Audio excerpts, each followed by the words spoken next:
네, SBS 사랑방에 오신 여러분 진심으로 환영합니다. 목요일은 책과 함께하죠. 홍 목사의 기독교 서평 홍독서 마련합니다. 홍동우 목사님 어서 오세요. 네, 반갑습니다. 네, 자 우리가 12월을 맞이해서 예수님에 대한 책을 살펴보고 있습니다. 새물결 출판사에서 나온 니콜라스 페린의 예수와 성전. 이게 뒤 화면에도 나오고 있습니다. 네. 지난주에 이어서 오늘도 살펴볼 예정입니다. 오늘은 어떤 이야기를 해주실 건가요? 먼저 우리가 살펴보고 있는 이 책이 어떤 맥락에서 이야기되고 있는지를 일단 짚고 넘어가면 좋을 것 같아요. 우리가 예수님을 이야기할 때 이제 하나님이다 이렇게 이야기하잖아요. 그렇죠.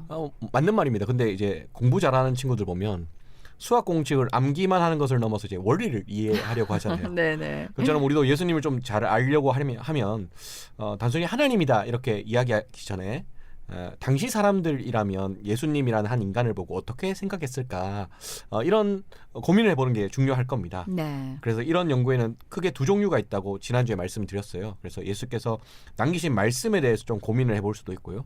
아니면 예수님께서 행하셨던 사건이나 어떤 행적들을 중심으로 살펴볼 수도 있는데 특별히 우리가 성전에서 난동을 피웠던 예수님 네, 그 사건을 중심으로 네. 예수님은 참 성전이다. 네네. 이 이야기를 우리가 살펴보고 있습니다. 그래서 오늘은 예수님께서 참 성전이다 하실 때 이것이 또 하나님 나라랑도 이렇게 연관이 있거든요. 네. 그래서 이 성전이신 예수님을 통해서 하나님 나라는 어떤 모습일까?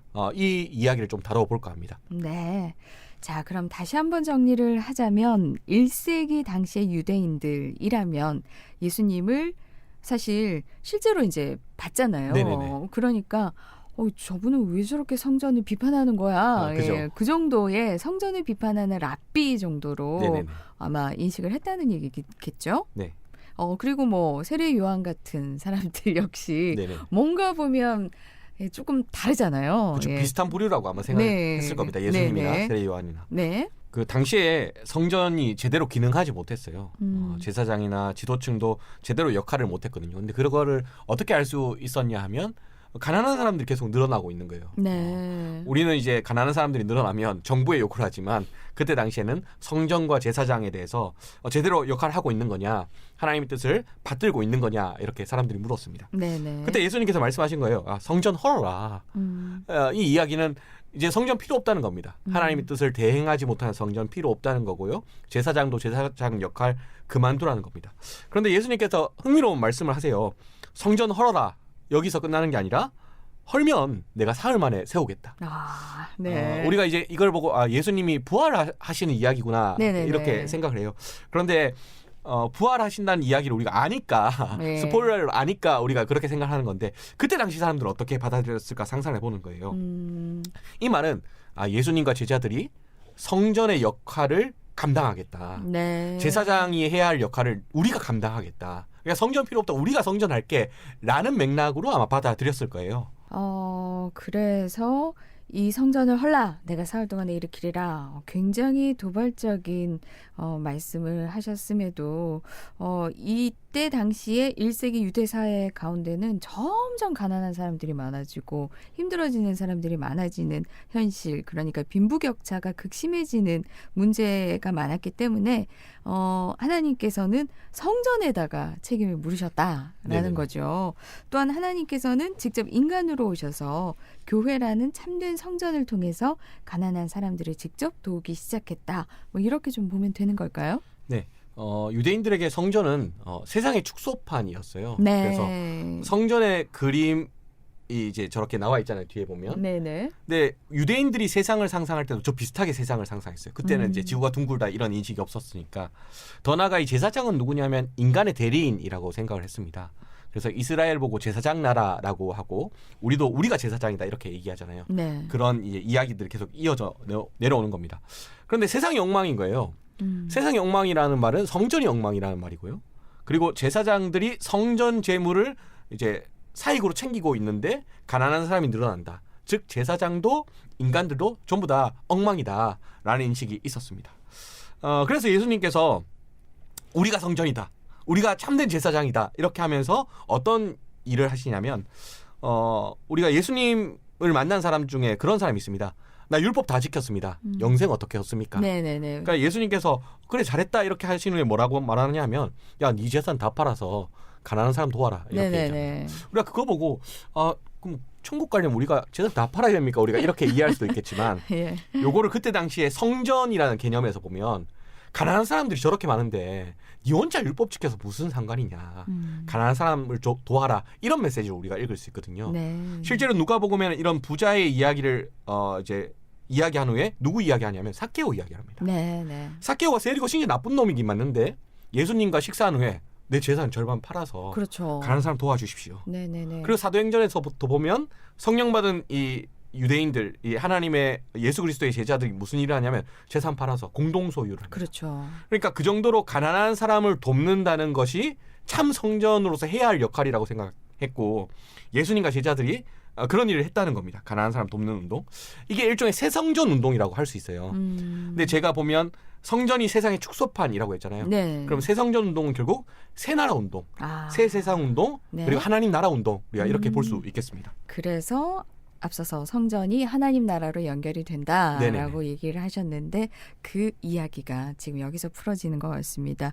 성경에 보면은 진짜 하나님 나라 이야기가 많이 나와요. 네, 그쵸. 뭐 비유로도 말씀도 많이 네. 하셨고 세례 요한도 회개하라. 하나님 네. 나라가 가까이 왔다. 이렇게 그쵸. 외쳤었고요.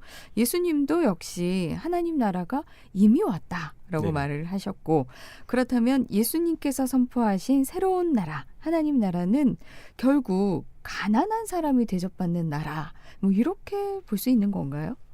딱 한마디로 말하면 그렇게 말할 수 있을 것 같아요. 근데 크게 두 축으로 제가 좀 설명을 해볼게요. 일단은 네네. 하나님 나라라는 이야기를 좀 제쳐두고 성전이라는 개념으로 보면 먼저 예수님께서 행하신 독특한 어떤 행동 중에 하나가 뭐냐면 귀신 내쫓으시고 네. 병 고치시는 거였거든요. 그렇죠. 예컨대 요한복음에 보면 베데스다 연못가가 나와요.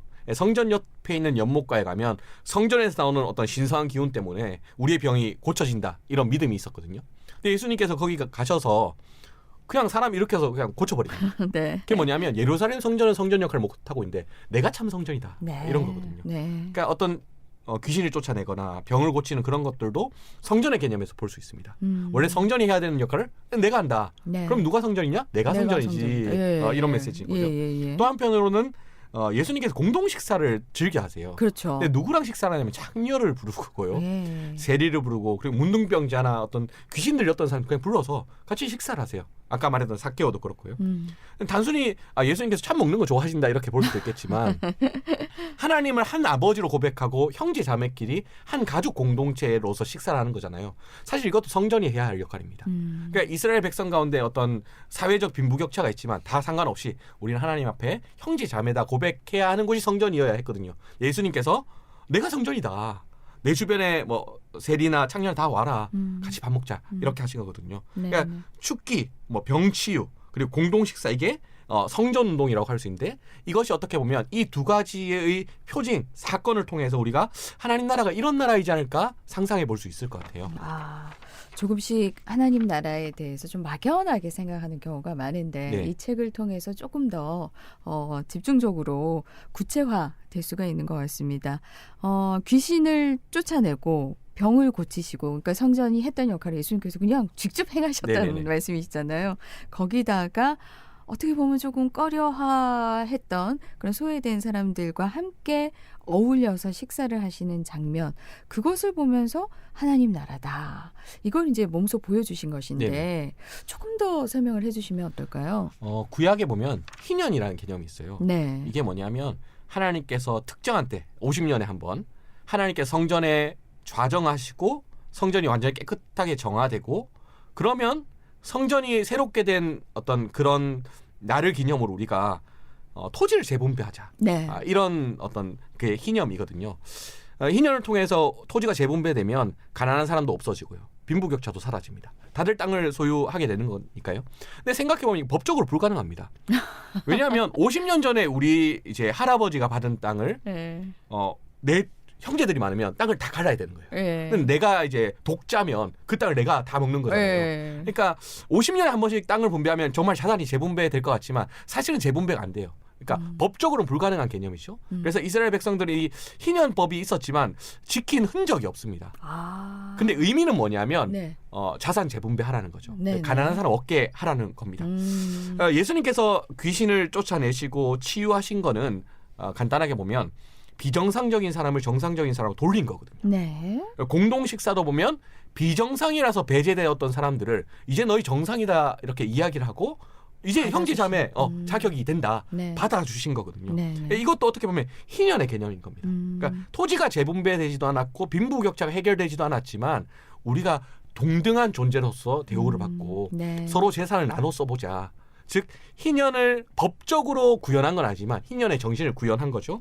네. 그렇게 보면 적어도 예수 그리스도 안에서 예수님 주변에서는 모든 사람들이 동등한 대접을 받게 되는 거예요. 가난함도 없고요. 박탈감도 없습니다.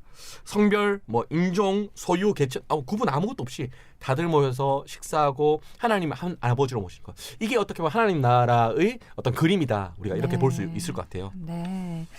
자, 예수님께서 그렇게 보여주셨을 때 굉장히 파격적이었을 것 같습니다. 당시에는. 지금도 근데 여전히 계층, 차별 이런 게 너무나도 많이 남아 있어서 그렇죠.